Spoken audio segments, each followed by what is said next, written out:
Hi everyone! Today we're doing something a little bit different around here. We're doing a re-edit of a previous video. Some people might call that a rerun. This is a Google Hangout I had a while back with a colleague named Dr. Erica Jordan, who shares a lot of great tips and strategies for those of you who are in college and thinking about careers and grad school.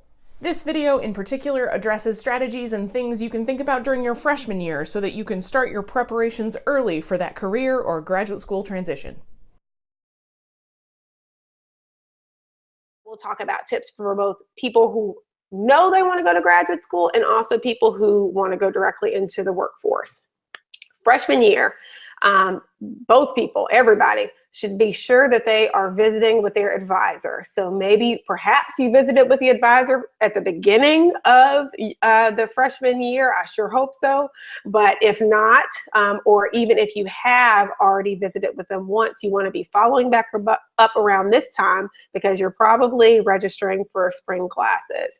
Be that persistent student, keep contacting, plan ahead, so that you can get an advising appointment and sit down and try and get some guidance. And this goes for whether you're a major or you've declared a major, or even if you haven't declared a major, you want to talk with some advisor, even if it's just a general advisor, just to be sure that you're on track in terms of your future plans for graduation and in terms of some of the topics that you think you might be interested in. If you still need to declare a major, they can help you with provide some guidance based on the majors that are available at your specific university.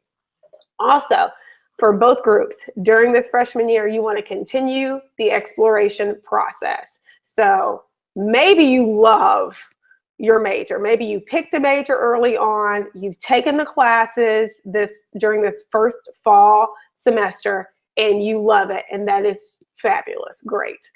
But there are a lot of people who do not love it. I'm going to really encourage you to begin to do some self-reflection at this point and be sure that you are really committed to sticking with your major if you have chosen a major. I'm not saying that you have to go out and change your major right away, but at least do yourself the favor and start the exploration process just in case. If you look at the statistics on people who are working outside of their major, I don't ever want people to feel like they're placed in a box at any stage in their life, just because that just doesn't seem to be the reality of the way the world works. I mean, people, they reinvent themselves over and over again. So maybe just looking at the available options, maybe talking to some other students if you happen to know any other students who are involved in that major. I would also say as another very important tip for both groups, especially for those who think that they might want to go to graduate school in the future, but really for both groups, is you want to begin to build good study habits and you want to do well in your classes. Make going to class a priority. That is your number one priority as a freshman, is to go to class. You never know what that faculty member is going to do in class or say in class that might show up on an exam later. You never know when they're going to throw out a pop quiz or a pop extra credit assignment.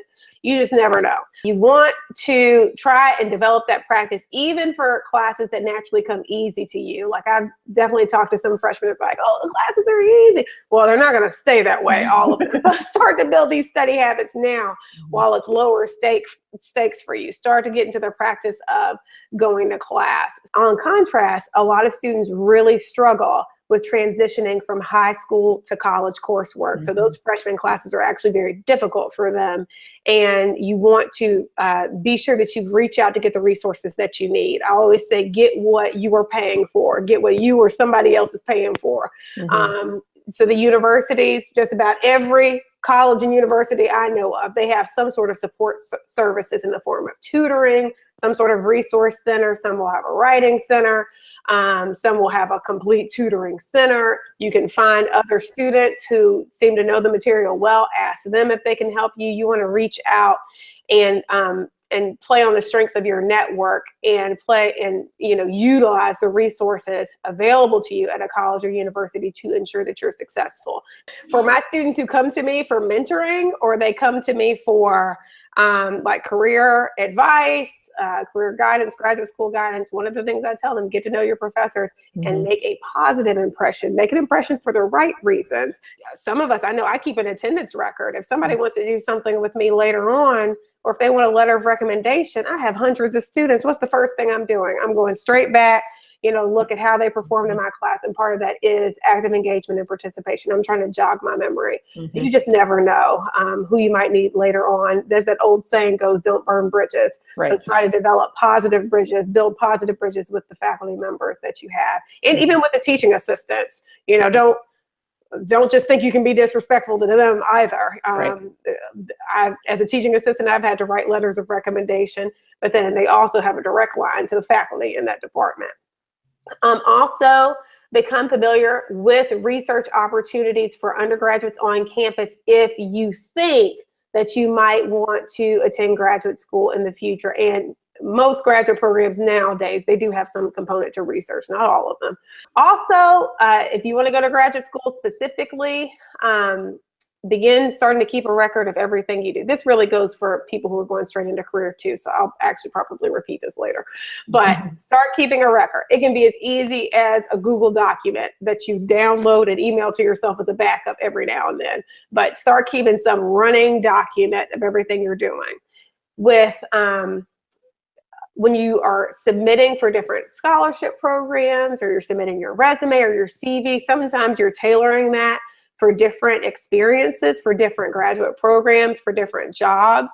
And so you want to keep a master list of everything that you've done, because something that doesn't seem very important for now, it might be that thing that connects you to a specific experience later. When in doubt, list it. Because that doesn't mean that you have to put it on a specific resume. You just need to know that you had that experience. For people who want to go to the workforce directly, if you think you want to go directly into the workforce, you still want to be sure that you're meeting regularly with your advisor, being honest with yourself about your major. If you don't think it's for you, continue to explore options, focusing on your coursework, because then, again, you still want to buffer later on if you need it, when you get to some more difficult courses. And certainly if you're struggling, you still want to, again, reach out for help. Do it now, do it early, start to build those bridges for help later on. Then if you really strongly think that you want to go into workforce, one thing that can be really helpful to start to give you an edge is be involved on campus selectively. You don't want to overcommit, but beginning to get involved in a few organizations that you're genuinely interested in can be really helpful. And having just a few high impact experiences, that's actually worth a lot more than just having a bunch of random experiences that aren't really connected. I would actually encourage people in their freshman year, even if they don't have a major declared, if they know that they probably want to go directly into the workforce, I would definitely encourage you to visit the Career Center, because they're going to start exposing you to different career options within your field. Usually they have a database of alumni who are interested in graduates of your university, potentially interested in hiring them in the future. You can start to see what types of internships and volunteer experiences might be out in the immediate community. And then talk to people about their work. And this is one thing that has been kind of funny for me to learn about some of my students, despite the fact that we're in this age of social media, where you sort of feel like people are able to connect more. Some students are really afraid to put themselves out there and talk to people about their work they do. But that is that my number one tip? It might be my number one tip. It's tied with experience. They are very closely tied. You have got to talk to people about what they do, because there are so many jobs that even me sitting here today, and I actually have a research project where I do nothing but read job announcements. There are a lot of jobs that I am not aware of. We are not aware of them, and you're not going to be aware of them unless you ask people about what they do for a living.